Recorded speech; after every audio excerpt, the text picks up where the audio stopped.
तजम्बो फल चारु भक्षणम् उमासुतं शोक विनाशकारकम् नमामि विघ्नेश्वर पाद पंकजम्। तो आज ग्रह किस अवस्था में कहाँ रहने पर कितना बल देता है उस पर पहले केसवीय जातक में उस पर विचार करेंगे।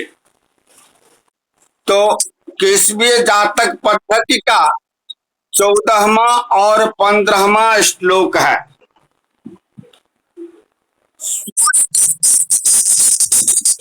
आज के जे पढ़ा रहल छी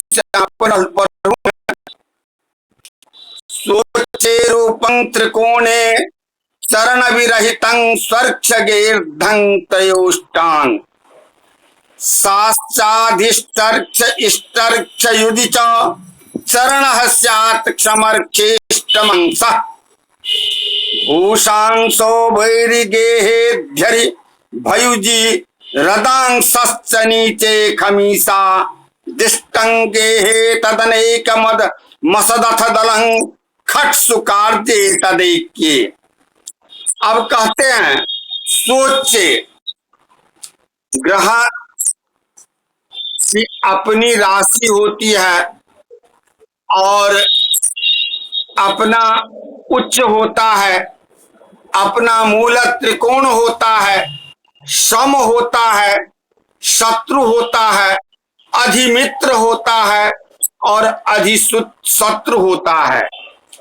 तो कहते हैं सप्त वर्गों में शुभाशुभ निर्णय करके तब ग्रहों का जो है फल हम यदि अगर बताते हैं तो लोगों को घटता है और वही फल मिलने वाला होता है। तो सोचे स्वच्चे स्वकीयोच्चरासौ ग्रहाणाम स्वकीयोच्चरासौ अपनी उच्च राशि में रूपम रूप माने होता है एक, यानी एक माने 100%। ग्रह अपनी उच्च राशि में 100% फल देता है। एक रूपम माने एक और एक माने 100%। समझ गए? हाँ। अब कहते हैं त्रिकोणे चरण विरहितम, और त्रिकोण में अपनी त्रिकोण माने ये त्रिकोण नहीं, ना ना ना 1 5 9 नहीं नहीं, अपनी मूल त्रिकोण में, अपनी मूल त्रिकोण में यानी एक चरण रहित, एक चरण रहित अर्थात 75% बलवान होता है। फिर कहते हैं आगे स्वर्क्षगेर्धं, और अपना घर में, अपना घर जैसे मेष राशि में मंगल अपने घर में रहता है ना, तो वहां 0.5% आधा भाग यानी कि 50%। समझ गए? फिर कहते हैं त्रयोष्टांग। अब कहते हैं त्रयोष्टांग शास्त्राधिष्टर्क्ष इष्टर्क्ष युधि च। अब कहते हैं क्या कि जो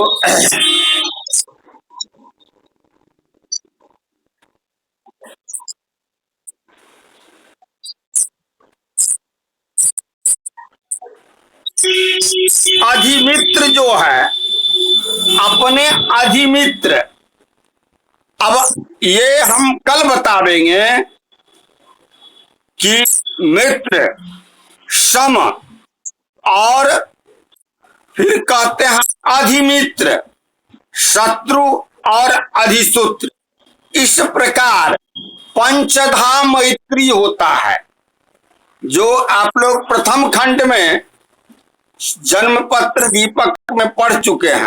फिर भी विस्मरण हो गया होगा, मैं कल उस बात को पुनर्दोहराऊंगा, तो आप यह समझ जाइएगा कि अधिमित्र कैसे होता है, अधिसूत्र कैसे होता है।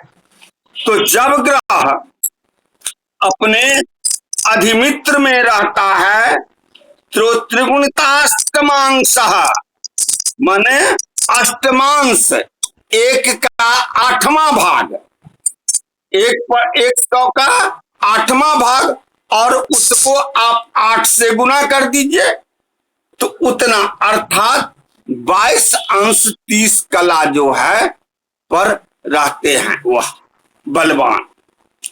फिर कहते हैं जो संयुजी, और अपने मित्र के घर में, मित्र की राशि में यदि अगर रहता है तो खोडसांश यानी 16वां भाग बलवान रहता है। और फिर कहते हैं युधि चरण स्यात्मर्क्षे अष्टमांश भूपांशो वैरिगे अध्यरि भयुज रदांश्च नीचे खमीसा। बैरी, बैरी माने क्या होता है जानते हैं? दुश्मन यानी शत्रु, है ना। हाँ, तो शत्रु के घर में यदि अगर रहते हैं तो कहते हैं रदांश। रद माने होता है कौन चीज? दांत। दांत कितने होता है? 32। हाँ, यह मुहूर्त चिंतामणि का स्मरण पर गया हो। तो वह जो है 32वां भाग जो है अपने अधिशत्रु के घर में रहने पर 32वां भाग रहता है, समझे। अब कहते हैं नीचे खोमीसा, और नीच में जैसे सूर्य मेष राशि में ऊंच में रहता है, तो तुला राशि में आकर के वह नीच में हो जाता है। जहां ग्रह अपने उच्च राशि में रहता है उससे ठीक 7वां स्थान उसका नीच राशि है। तो जैसे सूर्य मेष राशि में है और तुला राशि उसका नीच भाव है, तो वह जो है मतलब शून्य फल देगा। जब नीच में रहेगा ग्रह तो वो शून्य फल देगा। तो खमीसा, खम माने सुनना, हाँ, दिष्टंगे तदन एक मसदथ दलंग खट सुकार्ये तदैक्ये। अब फिर क्या कहते हैं सो देखिए। इस प्रकार हमने तो सबका बल जान लिया। इस प्रकार वर्गेश के आधार पर जो बल प्राप्त हुआ हमको, कि ग्रह हम देख लेंगे कि ग्रह जो है किस अवस्था में है, उसको हम लिख लेंगे। और फिर उसको करने के लिए क्या कहते हैं कि तदन एक मसदथ दलंग खट सुकार्ये तदैक्ये पंक्त्यो सप्तसु कोष्ठयो प्रथमयोरिष्टाद सदैक्ये कृता।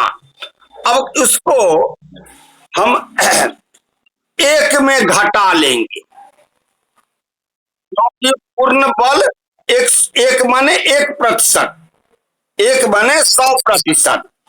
तो उसमें से हम सभी को घटा लेंगे, तो जितना शुभ आया वो एक में घटाने के बाद जो शेष बचेगा वह तो अशुभ हुआ, वह अशुभ हुआ, है ना। मान लीजिए कि एक में 100% में 75% यदि ग्रह शुभ है तो 25% क्या बचा? 100 में हम 75 घटाएंगे तो क्या? 100 में 75 घटाएंगे तो कितना बचेगा? 25। तो 25% तो ग्रह अशुभ हुआ, है ना। इस प्रकार हम एक में घटा करके और उसको शुभ और अशुभ वाले कोष्ठक में रख लेंगे, एक चक्र बना लेंगे, शुभ में इतना और अशुभ में इतना, है ना। यह बना लिए। उसके बाद कहते हैं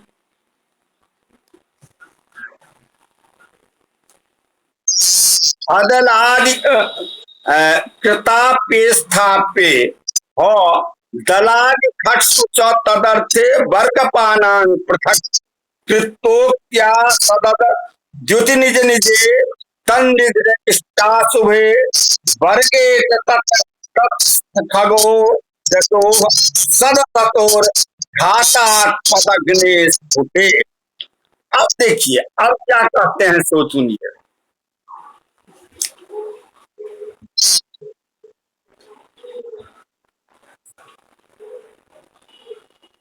कि इस प्रकार होरादि खडवर्ग जो है उस गृह बल की भांति बल लाने और उसका आधा रखते, फिर सप्त वर्गज बलों का जोग करे।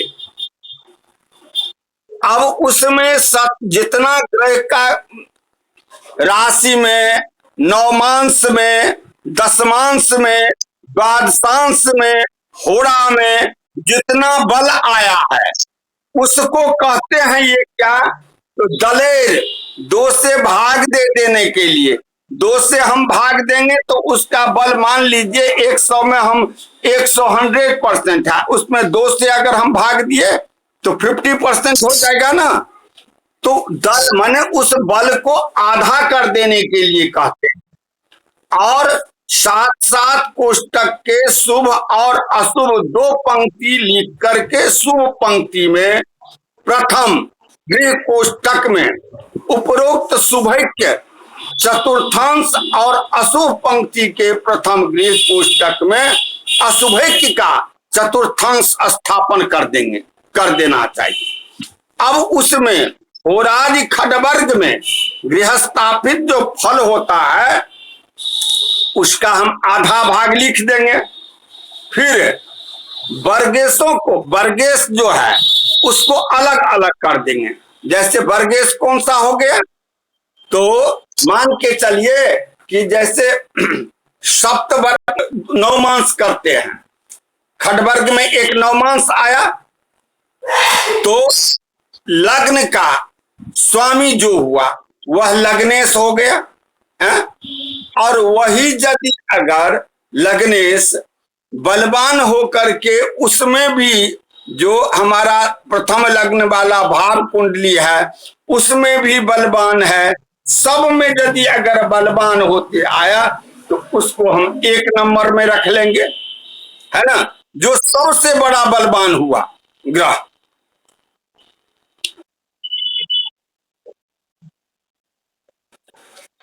फिर वर्गेशों को अलग, हाँ, शुभ और इस प्रकार शुभ और अशुभ जितने भी हुआ, कौन कौन ग्रह जो है जो कुंडली मैंने बनाया या जिसका मैंने फल देख रहा हूं उसमें कौन कौन ग्रह शुभ में आ रहे हैं, शुभ वर्ग में, और कौन कौन अशुभ में आ रहे हैं, इसको देख लेंगे पहले।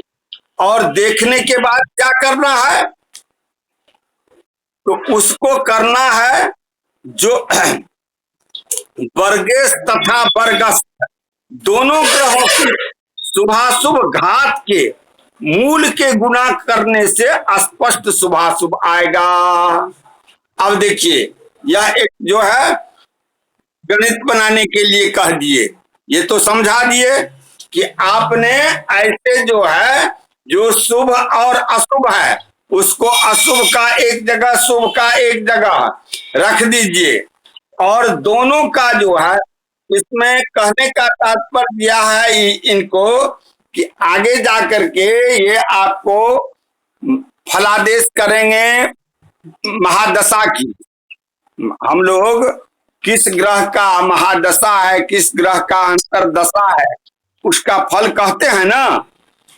तो आगे ये कहेंगे तो पहले ग्रह की स्थिति क्या है उसी के अनुसार फल कहेंगे, है ना। तो इसलिए उसको कहते हैं वर्गेश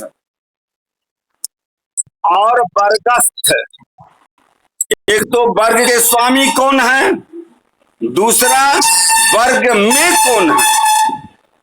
यानी कि जैसे कि एक साधारण कुंडली ले लीजिए, जन्म कुंडली ले लीजिए, और उसमें यह देख लीजिए कि इस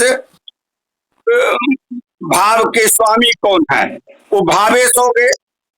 और इस भाव में कौन है, समझे रमाकांत जी। वर्गेश और वर्गस्थ का क्या अर्थ समझे, है?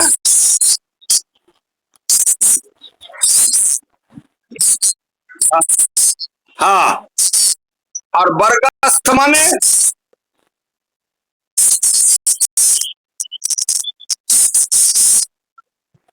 जैसे जैसे जन्म कुंडली है, तो जन्म कुंडली में है तो किसी भाव के जो स्वामी हुए, जैसे चौथे भाव में धनु राशि है, तो धनु राशि चौथे भाव के स्वामी कौन हुए, धनु। धनु का स्वामी कौन है, क्या हम पढ़ावें, ये पढ़ाने में मन लगेगा, बताइए। कई रोज बताए हैं ना कि धनु और मीन के स्वामी बृहस्पति हैं? ऐसे में पढ़ाने में क्या मन लगेगा, बताइए। तो बृहस्पति है चतुर्थ भाव के स्वामी, इसलिए हुए चतुर्थेश हुए, और चतुर्थ में आकर के सूर्य बैठा है, तो चतुर्थस्थ हो गए, मतलब भावस्थ हो गए सूर्य, और भावेश हो गए गुरु।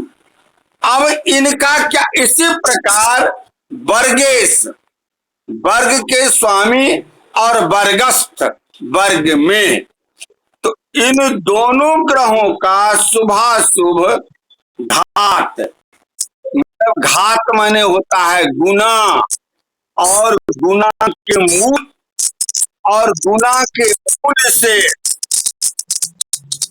गुना करने से स्पष्ट शुभाशुभ फल आ जाता है।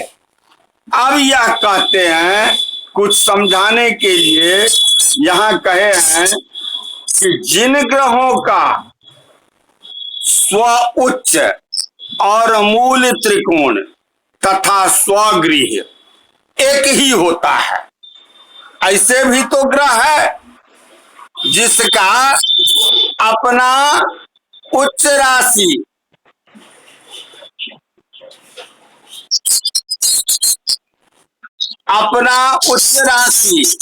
अपना मूल त्रिकोण और अपना घर एक ही हो। तो जैसे बुध है, तो बुध का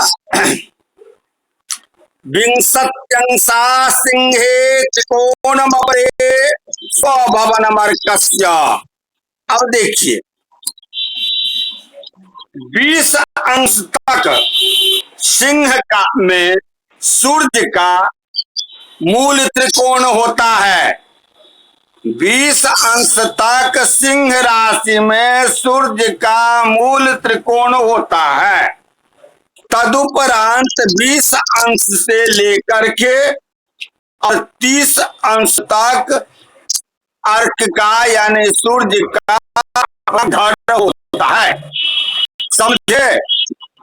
मूल त्रिकोण वही त्रिकोण 5-9 कहते रहे थे, यही मूल त्रिकोण है कि विंशत्यंशा सिंहे त्रिकोणम अपरे स्वभवन मर्कस्य, अर्थात 20 अंश तक सिंह राशि में सूर्य का त्रिकोण है।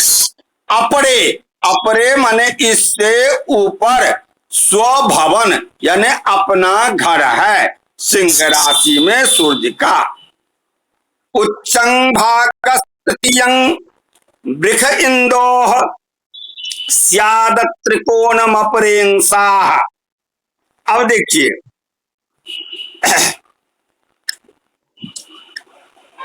इंदोह इंदोह वृक्ष जो है क्या 337 क्या हुआ?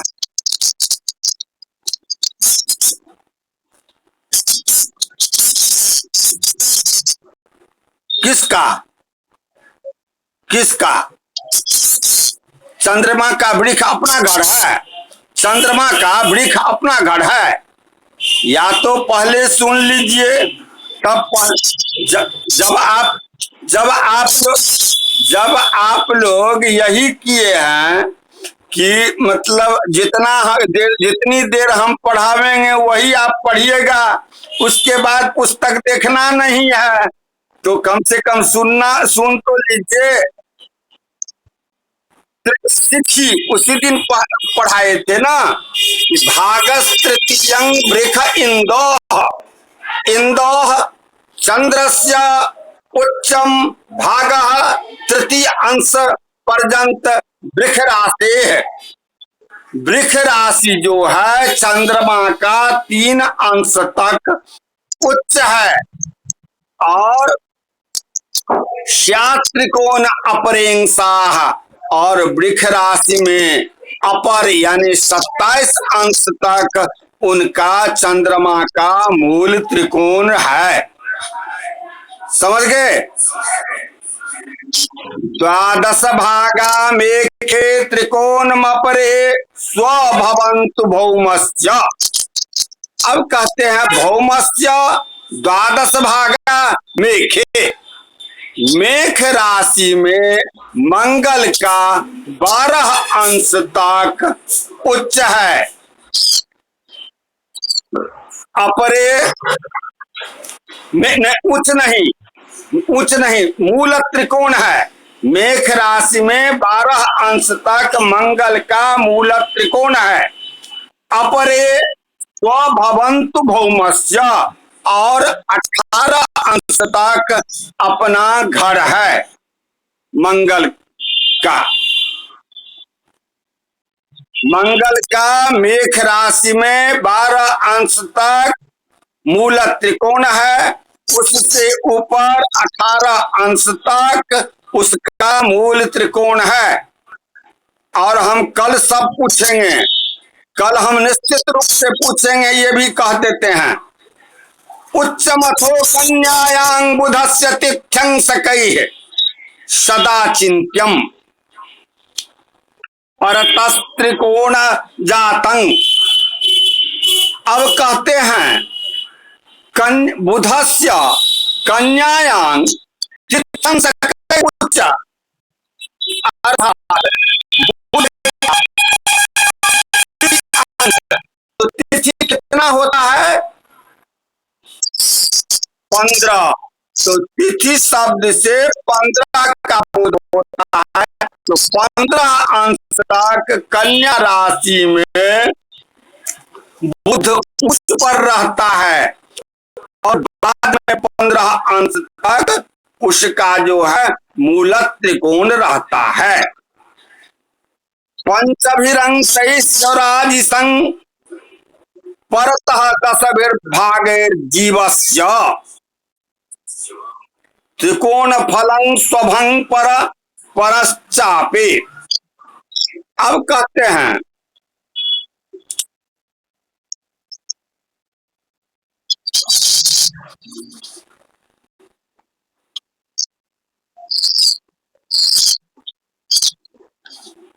बुधस्य गुरु जीवस्य बृहस्पते 10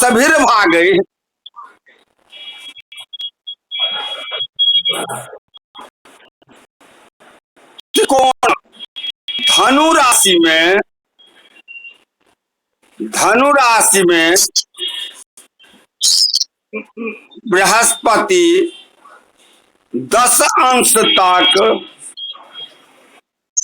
मूलक त्रिकोण रहता है और तदुपरि वह जो है अपना घर हुआ उसका। शुक्रस्तु तिथयं शास्त्रिकोणम अपरे घटे स्वराशीं च। शुक्रस्तु तिथयं सा, शुक्र का घटे, घट माने क्या होता है? मुहूर्त चिंतामणि में पढ़े हैं। घट, घट ध आट घट, घट माने होता है तुला। तुला राशि में शुक्र का 15 अंश तक मूलक त्रिकोण होता है, उससे ऊपर 15 अंश तक उसका अपनी राशि होता है। समझ गए? कुंभे त्रिकोण निजभे रविदस्य रवेर्जथा सिंहे। कुंभे, अब रविजे, रविदस्य रवि पुत्रस्य रविजः, सूर्य का पुत्र शनि, शनेः कुंभ राशेः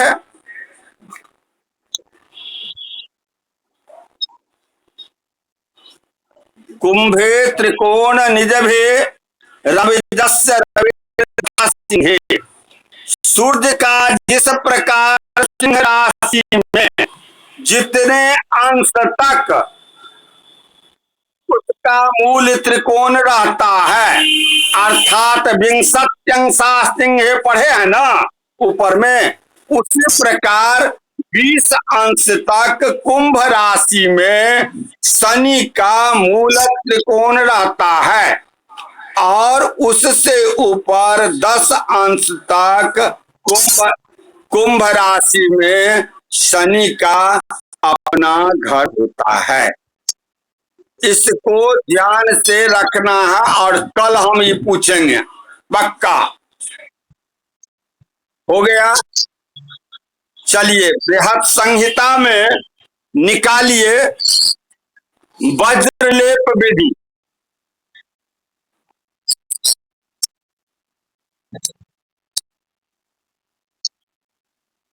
वकील साहब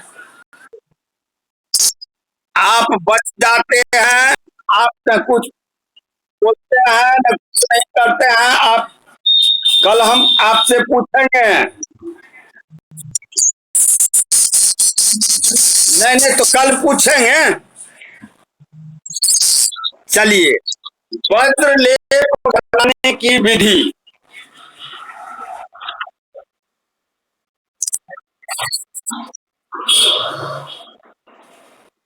आमं तिन्दुकमामं कपित्थकं पुष्पमपि च साल्मल्याः बीजानि सल्लकीनां धन्वनवल्को वचारे चेति।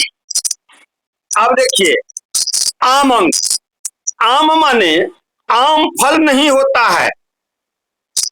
जैसे हम लोग पढ़ते हैं ना, कहते हैं ना आम तंडुल है, अरबा चावल को आम तंडुल कहते हैं ना।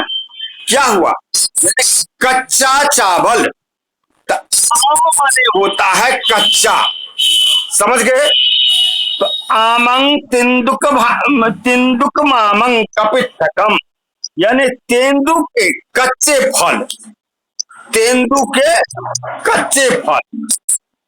फिर कहते हैं मामं कपित्थकम, और कपित्थ के कच्चे फल। कपित्थ माने कैथ, कैथ।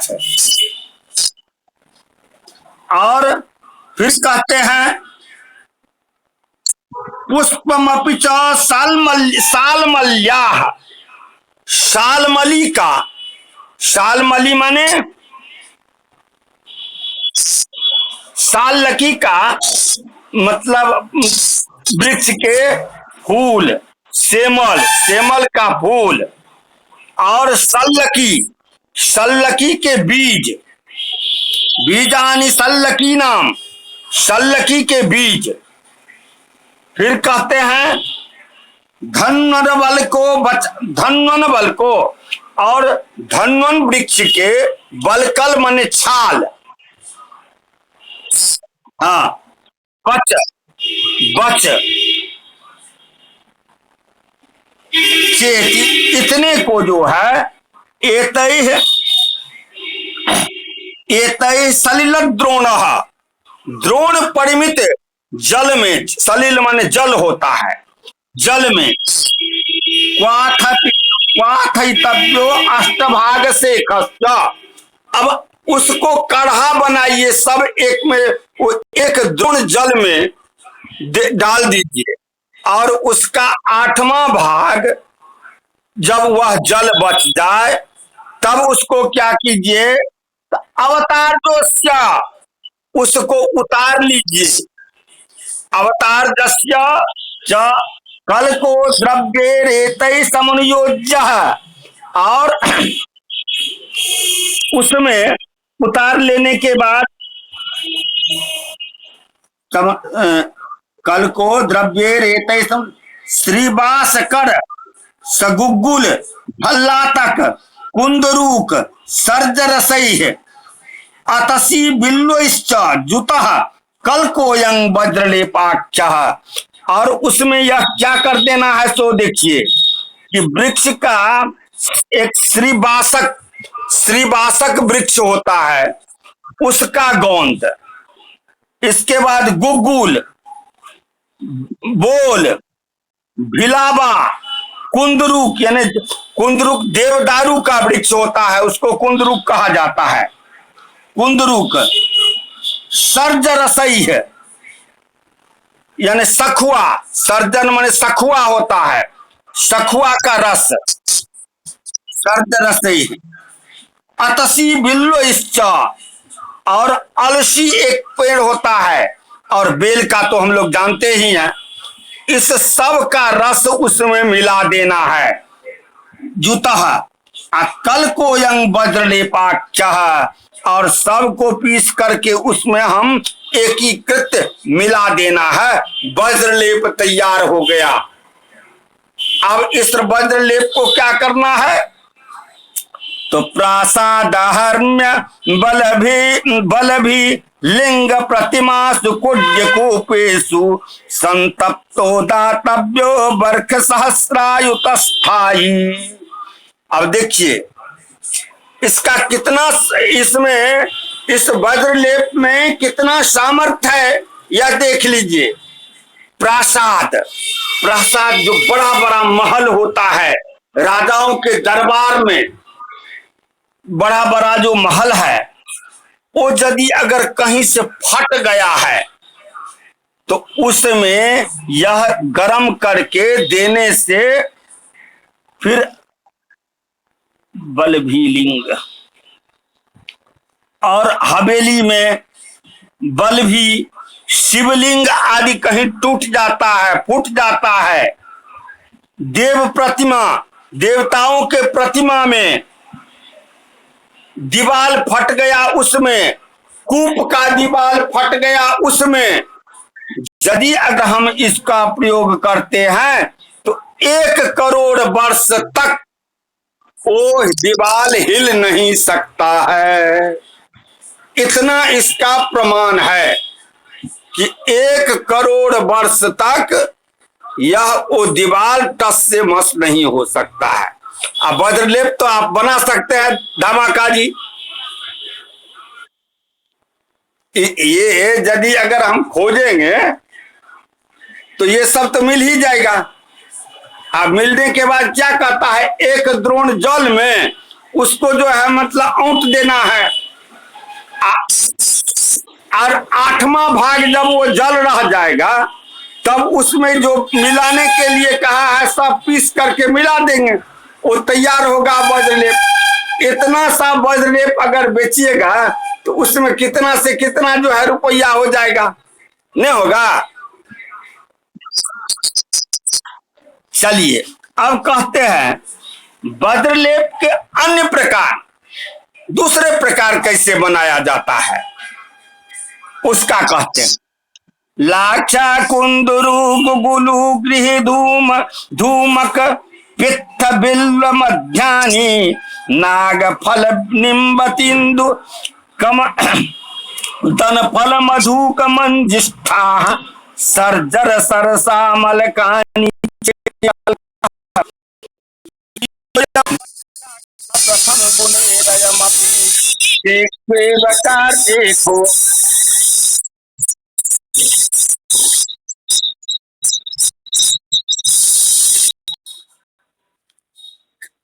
इसमें कहते हैं जो पूर्व में जो यह पूर्व में हम लोग बना चुके हैं, क्या वकील साहब बनाए हैं ना, तो उसमें जो है और क्या सब मिला देना है। वो जो पूर्व में किए हुए जो क्वाथ है उसमें लाख लाख कहता है, लाह का चपड़ा भी को कह सकते हैं, और जिसको वो लाह का चूड़ी जब बनता है लाठी वह लाख। देवदारू वृक्ष के गोंद और गूगल और घर में धुआं से जो लटका हुआ जाल रहता है जिसको हम लोग झोल कहते हैं उसको, और कैथ के फल को, बेल के जो गिरी होता है उसको, नागबला का फल और महुआ के फल, मंजीठ, राल, बोल, आंवला, इन सब को जो है पीस देंगे। आजकल तो मशीन सब चला है, उस सब में जो है पीस दीजिएगा, और उसको पूर्व में बनाया हुआ जो वज्रलेप है उसमें जो है उसको डाल दीजिएगा, तो वो जो है वज्रलेप तैयार हो गया।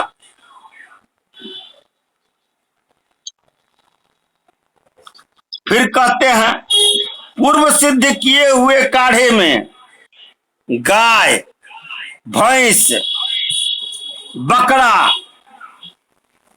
इनका सिंह, गधे का छाल, भैंस का चमड़ा, गोबर, नीम का फल, कैथ का फल, बोल, इन सब को पीस कर मिलाने पर यह गुण जो है चल गए तो गुण कहाँ से बुझते थे। चलिए